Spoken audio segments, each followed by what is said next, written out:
Yeni bir videodan daha herkese selamlar sevgiler dostlarım. Bugün efsane bir karşılaştırmayla sizlerleyiz dostlarım. Bugünkü konuklarımız X-Max 250 yanımızda.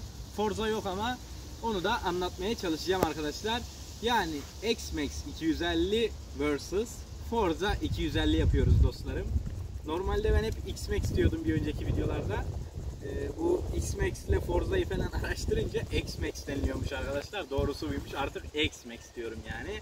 Modernleşiyoruz diyelim biz buna. Her neyse arkadaşlar, YouTube'da birçok bunlarla ilgili karşılaştırma videosu var arkadaşlar. 40 dakikalık da var, yarım saatlik de var arkadaşlar. Birçok çeşitleri var. Ben bugün olabildiğince kısa ve öz bir şekilde bu motorun artıları, Forza'nın artıları ve birbirleriyle olan işte bunda olmayan, onda olan özellikleriyle ilgili konuşacağım arkadaşlar. Tercih size kalmış. Yine daha detaylı izlemek isteyen olursa diğer videolara da bakabilir arkadaşlar. Ben kısa ve öz alacağım. Hemen videomuza geçecek olursak sevgili dostlarım. Bunların motor özelliklerinden çok fazla bahsetmeyeceğim sizlere. Yine alta böyle dipnot olarak yazarım ikisinin de motor güçlerini, özelliklerini falan, ama hemen hemen birbirlerine yakın motor özelliklerine sahipler dostlarım. Bunu bilirsiniz. Daha önceden fark fazlaydı. 1-2 beygir Forza daha öndeydi 2018 modellerinde falan. Fakat ona rağmen X-Max daha böyle hızlı açıp gidebiliyordu arkadaşlar. Videoları var mevcut çünkü. Ama şu an dediğim gibi aynı motor güçleri. Yine günümüzde de 2024 modellerinde de X-Max 0-100'de alıyor.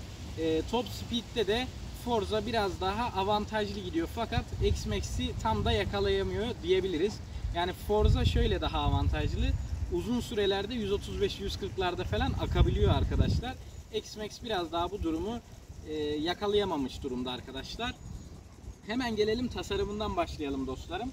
Tabi bu tasarım konusu kişiden kişiye göre de değişir sevgili dostlarım. Mesela ben böyle hırçın bir yapı seviyorum arkadaşlar. Özellikle 2024 modelinde, 23 modelinde de dahil bu hırçınlığı çok güzel X-Max vermiş dostlarım. Forza her zamanki gibi bildiğiniz standart o ön yüzeyiyle devam ediyor. Biliyorsunuz zaten arkadaşlar. Burada hırçın bir böyle lambalarımızı yerleştirmiş. 24 modelinde bunları böyle yukarıya çıkararaktan Forza'yı anımsatan, Forza'da da bu aynalardaydı arkadaşlar, burada bir yerde. Ama yine buraya alarak da tasarımda ön plana çıkardı kendini. Eski modelleri bana göre kötü bir far tasarımı vardı arkadaşlar. Şu anki tasarım ile birlikte tasarımda bence Forza'yı geçti diyebiliriz arkadaşlar. Gelelim diğer bir artısına arkadaşlar X-Max'in. Gördüğünüz gibi burada 2 adet dijital ekran kullanılmış dostlarım. Forza biliyorsunuz ki hala buna geçiş yapamadı maalesef. Hala o analog sisteme devam ediyor arkadaşlar. Bence bunun olması bile tasarım konusunda vesaire öne geçtiği gibi ekran konusunda da kendisini kanıtlayıp öne geçirdi X-Max arkadaşlar. Buna da değinebiliriz. Çünkü burada navigasyonu var, işte şarkı değiştirme özellikleri vesaire vesaire durumu dahi bulunuyor arkadaşlar yani. Onun dışında yine burada ikisinde de kumandasız çalıştırma vesaire var. Bu konularda sıkıntı yok arkadaşlar. Gelelim diğer bir konuya. Mesela bu çanta hemen hemen Forza bayisinde de bildiğim kadarıyla Forza'nın aldığı zaman 30 lira falan. Yamaha'da da 32 lira arkadaşlar. Forza'da güzel olan özellik, burayı elektronik bir şekilde açabiliyorsunuz arkadaşlar. Fakat Yamaha'da ise hani o kadar parayı vermemize rağmen hala anahtarla falan uğraşıyoruz yani. Bu da eksileri diyebiliriz X-Max'in. Onun dışında gelelim. Bunu birçok Forza kullanıcısı, daha önceki videolarımda da bahsettim. Elektronik olduğu zaman Forza'da çok fazla ilerleyen zamanlarda sallantı olduğu söylendi. Fakat yine de hani en fazla ne kadar sallanabilir ki diye düşünerekten bence burası da elektronikle oynasa daha iyi olurdu. Mesela benim boyuma uygun değil. Bazı kişiler buraları söküp falan oynatılabiliyor diyor ama kim uğraşacak yani arkadaşlar? Ki ben burada çok fazla göremiyorum da, hiç denemedim daha doğrusu. Yani bu da bir eksisi X-Max'in dostlarım. Yakıt değerlerine değinecek olursak dostlarım, daha önceki Forza'lar 2018-2019 modellerde falan, onlarda yakıt değeri daha fazlaydı arkadaşlar. Yani 4 litre hatta 4,5 litreleri bulan Forza'lar vardı arkadaşlar. Kullanıma bağlı olarak bu arada. Yine biraz daha sakin kullandığınızda 3 litreleri görüyordu. Fakat 2023 modellerde falan, 24 modellerde bunu dengelemişler arkadaşlar. Aynı X-Max'lerdeki gibi istenilince 2,5 litreleri de bulabiliyor. Fakat hard kullanımda da 4 litreye kadar uzayabiliyor bu durum. Yani bu arkadaşlar 100 kilometrede sakin kullanımda 2,5 litreleri görüyor. Biraz daha hard kullanımlarda 3,5-4'lere doğru yaklaşıyor. İki motorun da yakıt değerleri hemen hemen aynı, kullanımına göre değişiyor dostlarım. Gelelim diğer bir özelliğine. Özellik demeyeyim de arkadaşlar, burada fiyat konusu araya giriyor. Şu an bu motorun sıfırı 300-310 lira değerinde arkadaşlar.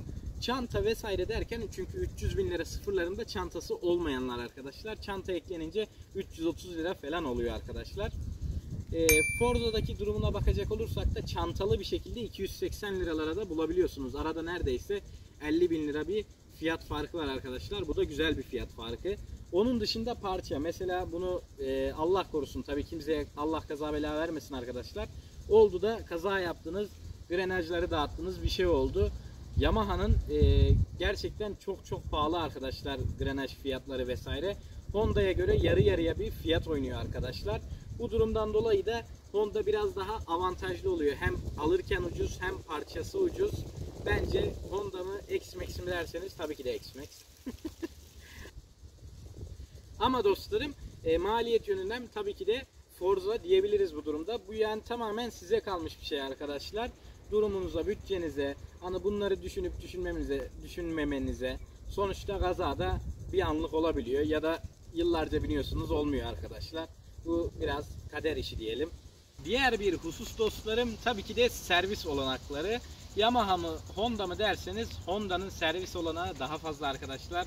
Amasya'da bile, Amasya küçük bir şehir sonuçta, Honda'nın varken Yamaha'nın yok mesela arkadaşlar. En yakın bize Samsun'da falan var ama Honda biraz daha böyle hemen hemen çoğu ilde, hatta bazı ilçelerde bile dostlarım Honda'nın yerini bulabiliyorsunuz. Ama Yamaha'nın biraz daha nadir bulunuyor. Bunu da demek istedim çünkü herkes özel ustaya götürmek istemiyor motorunu, güvenemiyor özel ustalara. O yüzden servise götürmek istiyor. Bunu da diyeyim yani. Evet sevgili dostlarım, yani aslına bakarsak işin ikisi de gayet böyle makineler yani arkadaşlar. Taşralı diyebiliriz makinalara. Fakat burada dediğim gibi birkaç birbirinden ayrılan unsurları var. Onun dışında ikisi de çok güzel makineler. Yani tercih tamamen size kalmış. Siz de yorumlara yazın arkadaşlar. Sizce X-Max mi yoksa Forza 250 mi arkadaşlar? Bana sorarsanız bence X-Max 250 arkadaşlar.